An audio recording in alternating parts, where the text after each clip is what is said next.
Hi, today I'm going to do a smoky eye look for hooded eyes because it's something that's been requested so much. I've got a great model today, Stacha, who's an actress, and she has hooded eyes.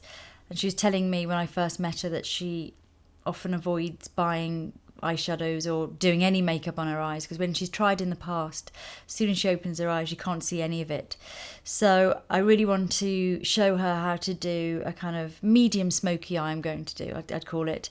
It's something that you guys can adapt to make it a little bit lighter if you wanted it for daytime, or increase if you wanted it more for a party or for evenings. But I'm going to include lots of tips and hopefully it'll be helpful. So I'm going to start by using Lift and Luminate foundation, and this is Cool Ivory. Okay, before I start doing Stacha's eye makeup, I'm going to use some Nars Pro Prime. What does the primer do? I know that sounds like a silly question, but... No, it's not a silly question. Eye primers are really good for helping eyeshadow to stay put. So you know the way often it creases?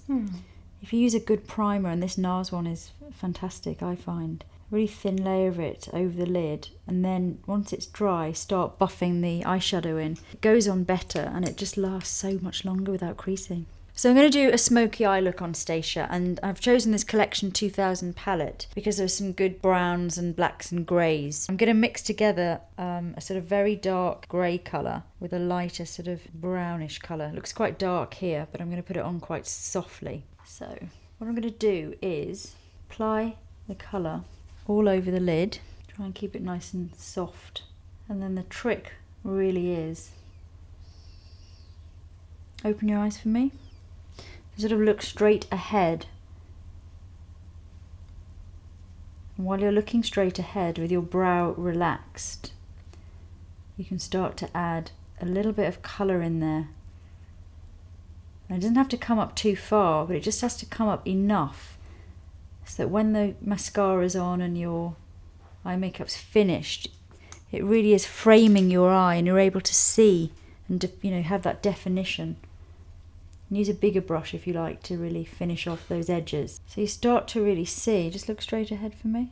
See the way you start to see the socket defined. Can you see that in the mirror, Stacha? Oh yeah.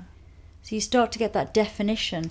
You've got this sort of depth appearing, really, where you haven't got a socket line, but it's creating that depth there. And the only way really to do it is to look ahead in the mirror. Hold that brush for me. So if you imagine you've done sort of your basic eyes, and then you go in and sort of looking straight ahead, you bring the colour there. That's perfect. Yeah. And if you just keep it nice and soft. It doesn't, you don't have to be as sort of strict and angular as you think. No, not at all. In fact, the softer you are and the more of a haze and the sort of, the bushier the brush. I often think that people use brushes that are far too small on their eyes, especially when they're doing things like creating a socket line or if you've got hooded eyes. And what you need is generosity. And in terms of the shape you want to achieve, don't go too high because you still want to have that nice brow bone area, but you want to create real depth inside here. So you're sort of pushing back in a way, creating the illusion of pushing back this area of skin by keeping it more just in that sort of area where your socket would be if you didn't have hooded eyes, without going too high. So now I'm just using this black Makeup Forever Aqua Eyes pencil because I think it's quite nice if you're going to do a smoky eye look to have some real depth at the lashes. It doesn't matter if you can't see it as a line. In fact, we're not really trying to create a line, a perfect line, but I think it's nice to have that real sort of depth there. So just work that pencil really into the roots of the lashes. And as I say, don't worry about it looking in any way like a perfect line because that's not really what we want. And you don't have to use black. You could use brown or grey or any of those sort of softer shades if you wanted to. And then using a brush, I'm just going to start to really blend, using a little bit of the powder that I was using earlier on. Start to really soften and blend that pencil in. And then underneath, if you look up for me, Stacha, to put a couple of dots of the black pencil just along about the outer third, and then start to smudge in with the same brush with a little bit of powder on. Make that really soft and smudgy underneath. So you don't have to put a whole line there? No, I think it's better not to. I think when there's harsh lines under your eyes, it never looks good. I think the softer your makeup is underneath, the better. You can kind of get away with doing, unless you're doing a really graphic liner, but I think not many people can carry that off. I think it's always better to keep those more graphic lines on the top and stick with the softer sort of washes underneath. Have a look in the mirror, see where I'm... Oh, wow.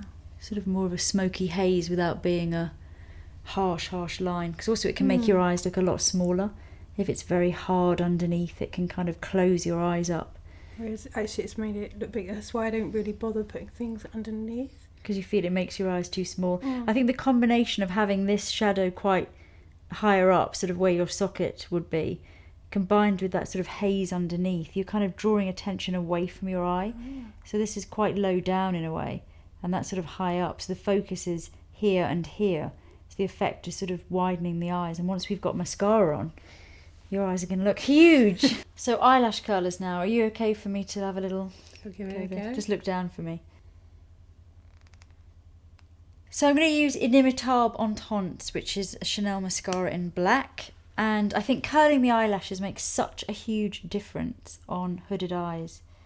Really gives you that lovely lift. And once you've got your mascara on, it makes all the difference. So I'm just going to do some concealing with SC3 Secret Camouflage, which is quite a dry concealer. You see that I use it a lot, but I really, really like it because it's so long lasting. You just need to mix it a bit sometimes to soften it up, but it's fantastic for any redness or any little marks. You can use a smaller brush, obviously, but it's really great. Sometimes it's a little too dry for under eyes, so I usually mix it with more of a light reflective or a softer concealer when I'm using it in that area. So I'm just going to use a little bit of light reflective concealer, which I will apply along this area here and into the inner corner. So this is a light reflective one, but I'm actually going to blend it in with some Secret Camouflage. Okay, I have a question. Okay. And this might sound terrible, but I always put my concealer on first before eyeshadow, and you're doing the opposite. Yeah, I do that because, and usually I do base as well afterwards, because it always drops down a little bit. You know, if you use powders, especially if they're dark. I mean, it's fine if you're doing things like pencil or you're using a cream eyeshadow, but if you use dark powders, they always sort of fall on here, and then it just makes it look a little bit grubby, the makeup, and a little bit dark. So it just seems to me to be much easier and save time to do it the other way around. So I always do that. Some people say put loads and loads and loads of powder under here because it'll catch the thing, but then I hate loads of powder under the eyes because I think it's really aging. So just blending in that concealer, mainly just where it's needed, with a little bit of Secret Camouflage. So next I'm going to do brows, and I'm going to use this brow palette, which is by Gosh, and it's got quite warm tones in, which I think will be great.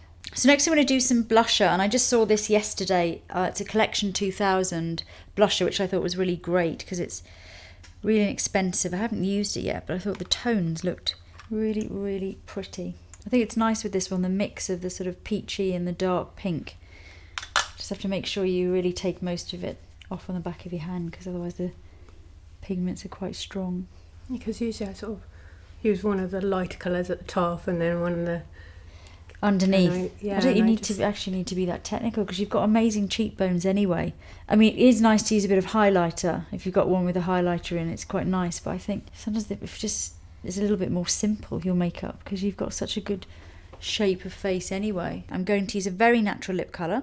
I'm going to use a nude, and this is by Clarins. It's number 15, and it's one of their really moisturising lipsticks. Got a great lip shape. I'm going to use actually a little bit of lip pencil. This is number 7. Just smile for me. Like that. Perfect.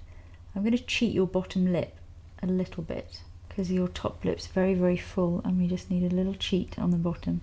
But it's going to be sneaky, so no one will know. So I think you're more or less done there, Stacha. I think it's a really lovely look. I think it's really emphasised your eyes. It's really brought them out. I think you look absolutely beautiful. What do you think? Yeah, I love it. I really do. Thank you very much.